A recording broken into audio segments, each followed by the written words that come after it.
Bố chị không bỏ cho bạn kịp nha. Okay. có. Can you see Dạ now, không. my dear? Can you see can you see now, my dear?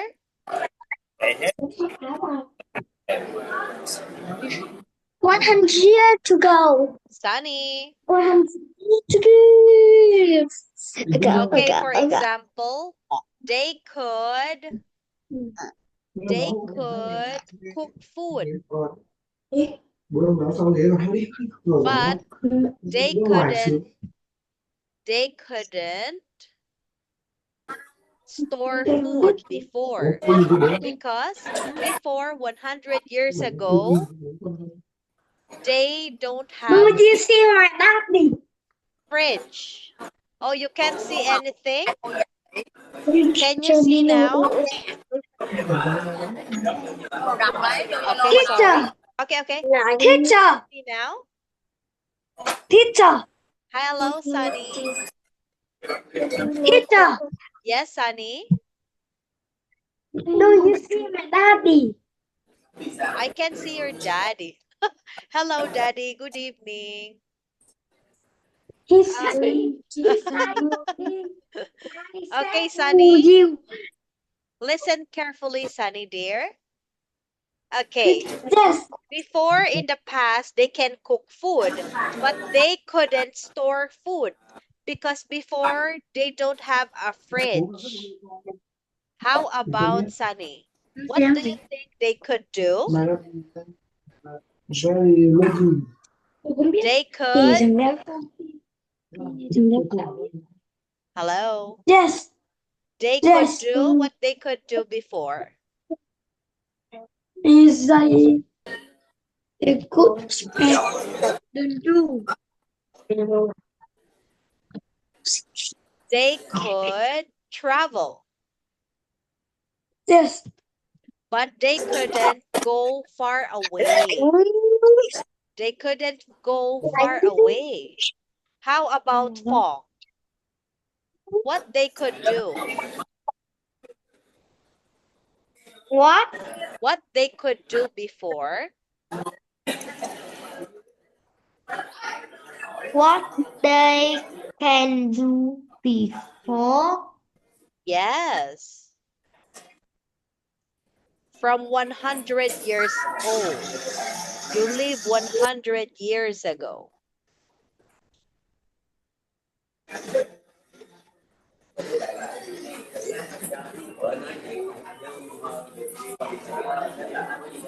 They could.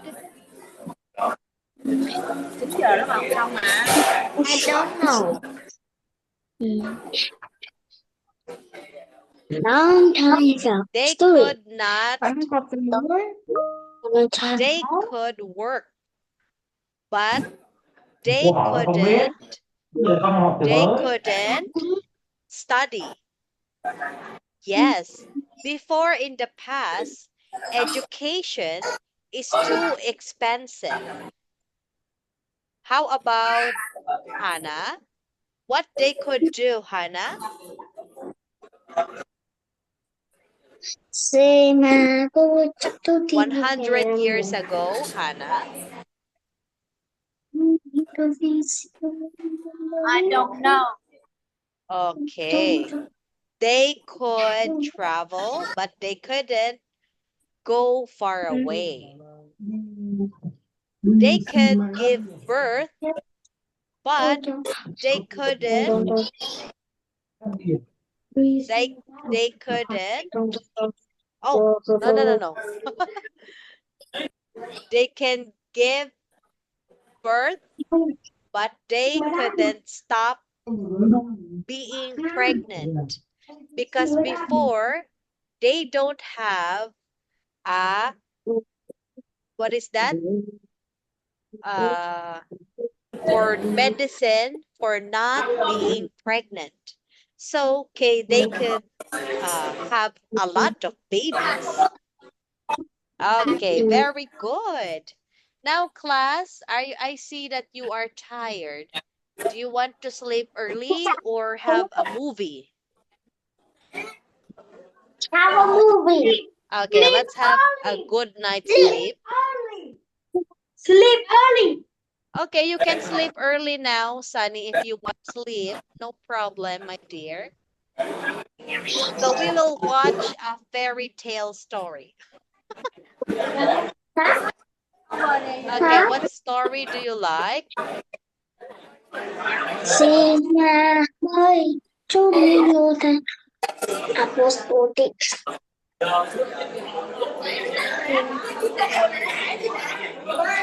Oh, about this jealous neighbor.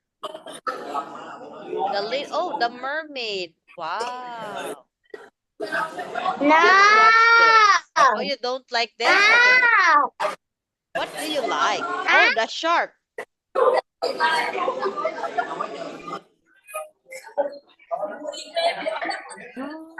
Cinderella, the reader. Super. What do you like? Oh, the emperor's clothes. Yes. Okay, let's watch the emperor's clothes. All right, team, we're transitioning to flak, but cats are still going to be on bullfrog. Did nobody see my poppycock post? There was no clappy claps on it. Make sure you track your time on 5. Giggle Box. Hi, I'm Sunny. Thanks for watching this video. Oh, there is You can help Sunny. support our channel by hitting that subscribe button.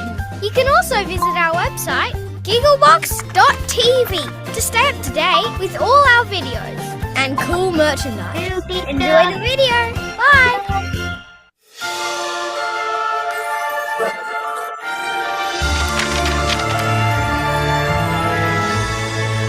This is the story of the Emperor's new clothes. There once lived an emperor who loved new clothes more than anything else in the world. He had a different outfit for every day of the week and 2 different ones for Sundays. His servants travelled the world in search of the finest cloth, and his tailors were busy day and night. When the emperor walked through the palace, his ministers and attendants bowed and said, Your Majesty is looking so elegant today. They would praise the beauty of his velvet cloak or the cut of his satin breeches. Sometimes they didn't mean it, but that didn't matter. The emperor loved it when people admired his fine clothes, and they all wanted to please him. One day, 2 men arrived at the palace carrying a large bag. We are Simon and Tobias. We are weavers and tailors. We have brought some of our finest, most wondrous cloth, and we would like to show it to the emperor. We know it will delight him. Now Simon and Tobias were neither weavers nor tailors. They were scoundrels who had come up with a plan to trick the emperor out of a lot of money. But no one at the palace knew that. So the 2 men were shown into the emperor's chambers. Your Majesty, Said Simon. we have heard how much you love elegant clothes. So we have come to show you something very special. In this bag Said Tobias. is a truly magnificent fabric, which we have woven ourselves.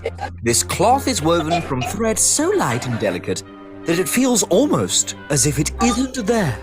In fact, this cloth has a very unusual quality, something no other fabric on earth has. Oh, Said the emperor eagerly. and what is that?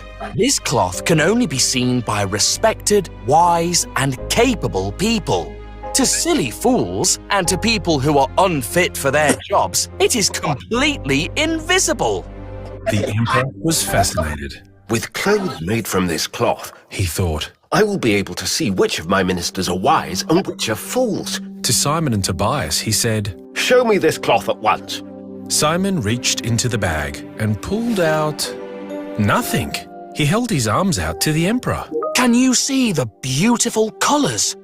The way the fabric falls gently into graceful folds. Surely this is cloth worthy of a great emperor. Of course, the emperor couldn't see anything because there was nothing there. But he didn't want the weavers to think he was a silly fool who shouldn't be emperor. So he said, Yes, of course. As you say, it's exquisite. May we begin weaving more cloth and making a new outfit for you? Oh, yes. Please start at once. We will need payment in advance, of course. Certainly, said the Emperor. He ordered his treasurer to give them a purse filled with gold coins. A workshop was set up, and when everything was ready, Simon and Tobias started work. They looked very busy, but of course they were only pretending. There was nothing at all in their looms. The next day, the Emperor sent his chief minister to see how the pair were getting on. Now everyone in the kingdom knew about the clothes' magical qualities, so when the chief minister came to the workshop, he was alarmed. Good grief. I can't see anything at all. But he didn't want to appear foolish, so he watched the weavers for a while, nodding his head in approval. You are doing excellent work. I am sure the Emperor will be pleased.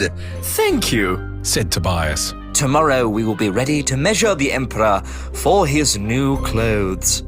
Of course, we will need money for needles and thread. Yes, certainly. I will have the treasurer send you more gold at once. As soon as he left, Simon and Tobias burst out laughing and shook each other's hands. What clever rascals we are! The cleverest! And they went back to their empty looms. The next morning, Simon measured the Emperor from head to foot, calling out numbers to Tobias, who wrote them down in a little notebook. You will look splendid in your new clothes, Simon assured the Emperor. Why not arrange a royal procession so that everyone in the kingdom will see what a fine figure of a man you are? a wonderful idea. Simon and Tobias scurried off to their workshop, where once again they pretended to be very busy.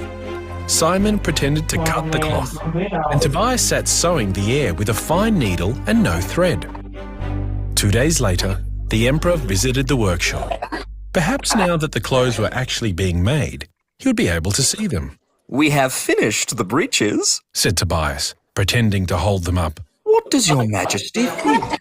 Of course, the Emperor could see nothing, but he did not dare give himself away. They are splendid. I cannot wait to wear them in the procession. Would you like to try them on? Well, yes, of course. He took off his breeches, and Tobias and Simon helped him step into the invisible ones. The two men walked around the Emperor, pretending to admire their work. A perfect fit. Look at how straight the seams are. How beautifully the fabric drapes. Yes. The Emperor agreed, smiling nervously. This is the finest work I have ever seen. When do you think you will be finished? Working with this delicate cloth takes time. We have to be extremely careful with such fine material. If we had a bit more money, we would be able to buy even finer needles and thread than we have been using. Certainly. I will have the treasurer send you more gold at once. He quickly changed into his own breeches and left, hoping the two men did not think he was a silly fool who was not fit to be emperor. As soon as he was gone, Simon and Tobias once again laughed and shook each other's hand. We are the cleverest rascals in the world! Sometimes projects can involve multiple documents. Adobe Acrobat streamlines our processes, allowing us to combine and organize. At last, Simon and Tobias announced that the emperor's new clothes were finished. The royal procession was arranged for the very next day. The next morning, Simon and Tobias were taken into the royal dressing room, where the emperor was waiting in his underwear. Here is your new outfit, Your Majesty, said Simon, pretending to hold out the clothes. It is the finest we have ever made.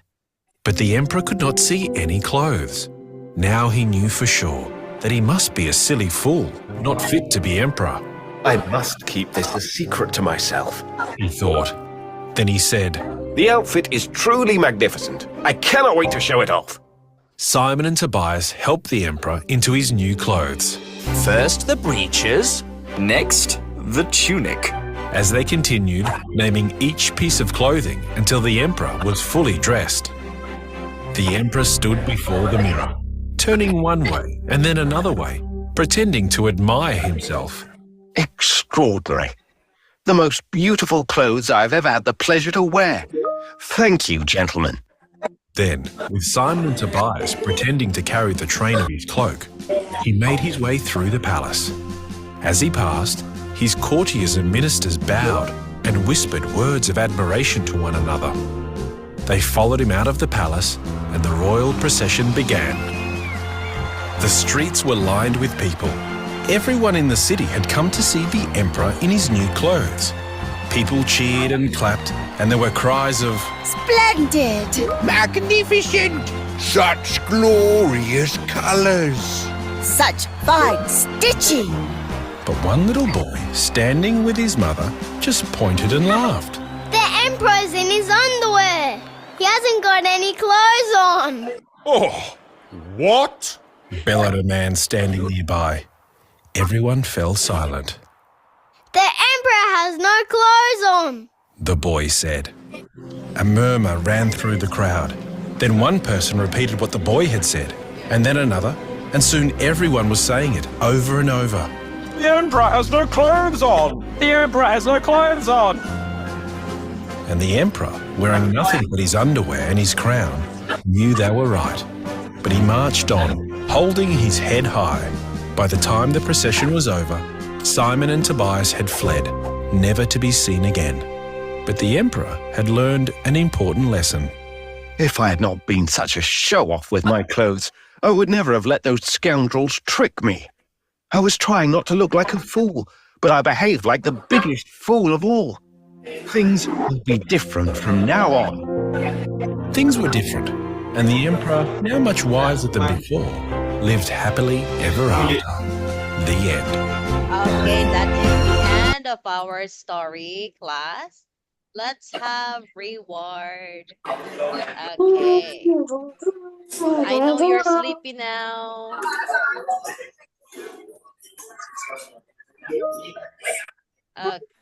Okay, let's have active and listening. Active and reading, being on time, doing tasks, a good student, helping others on task, participating, persistence, and working hard. For our top one for tonight, let's give for Hannah, top one. Top two, let's give for, top two is for Sam, top two. Top three is for Fong, and top four is for Sunny. Okay, class, I'm sorry it's almost late now. You can sleep early now and see you on Wednesday. Enjoy your weekdays. Enjoy your weekend. Love you, Fong. Love you, Sunny, Hannah, and Sam. Good night. Love you. Goodbye. Goodbye.